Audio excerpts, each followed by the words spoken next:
Best practice in orchard management using GIS. Phase 1.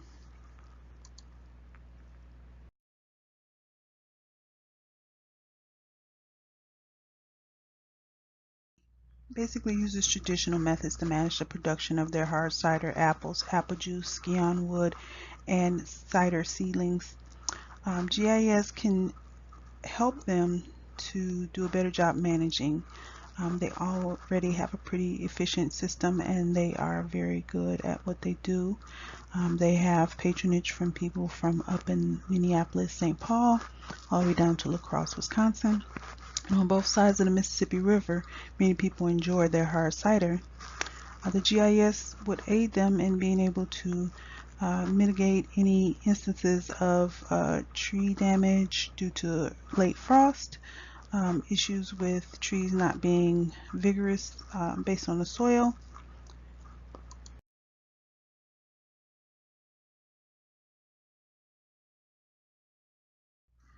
They put all the different rows and the blocks on a spreadsheet. They put what trees were there. They put the rootstock of each trees and the quantity of that specific type of tree in that particular row.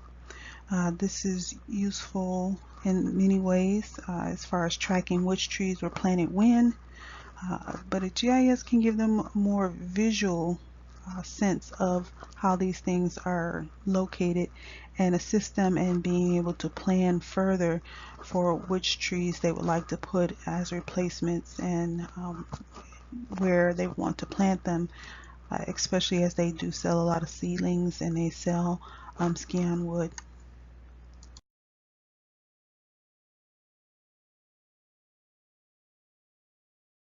A GIS can assist Maiden Rock Winery and Cidery. The 5 pressing issues that come to the top as far as being something like remote sensing and GIS being useful is the study of the temperatures. We are in the north. There is a risk of late frost. There's other issues with the climate modulating backwards and forwards between extreme heat and extreme cold. This is important to the orchard because in the spring the buds set, and if they have anything that stresses them, they might drop, meaning that there won't be any fruit on the tree. Studying temperatures, especially in May, and how hardy the trees are, how available water is, things that affect the orchard is important, and those things can be tracked and studied using a GIS.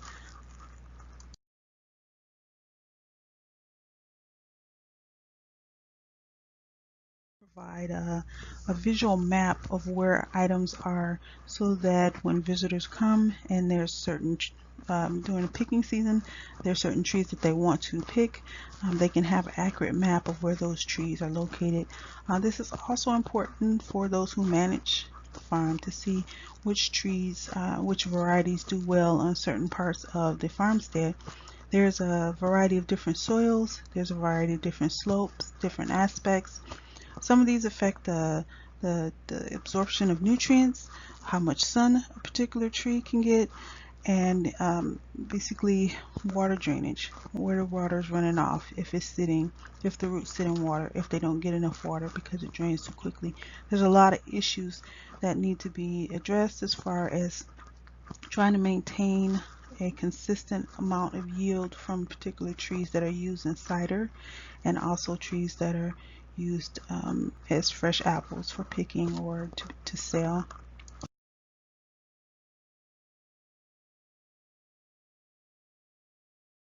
So far, we see that May shows consistent growth and vigor.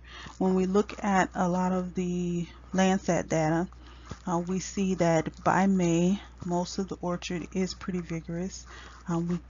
Even though our study is very small, it is still apparent in the large scale data that May is a good time to kind of look at the orchard and try to study how vigorous the trees are, how vigorous, what kind of reflectance is coming off of the leaves as far as the health of the orchard. The other thing we want to do is get down to the ground level so that we can see what's going on at the ground level, so that we can more accurately approximate if there's going to be stressors that might cause the buds to drop, which would mean a loss of fruit. As certain variety of apples require so much radiation, some require certain soil or water requirements. These things also can be tracked using a GIS, and they are important into increasing the yield or having a consistent yield, so that specific types of ciders can constantly be offered, can be regularly offered.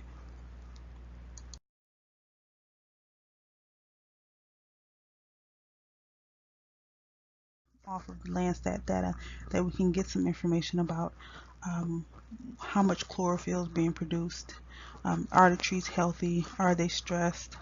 Is there, and then we can address issues such as water availability, the solar radiance as far as slope. We know that a large part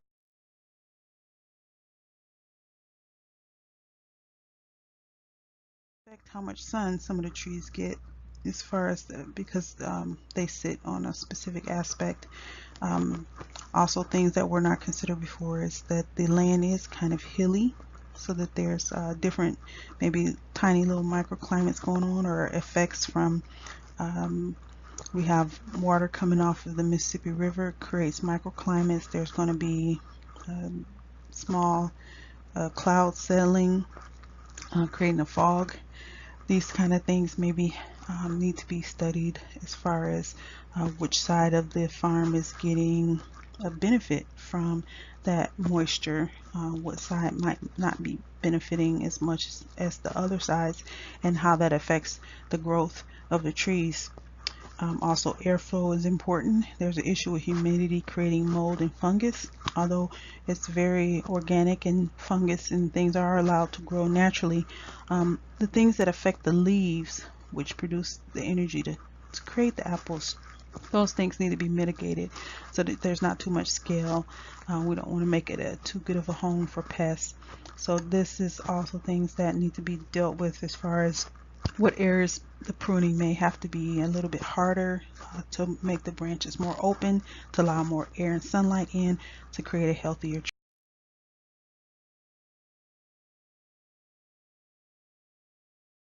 Solar radiance have now entered the planning, because we can see from our research that these things do affect what might be going on the farm.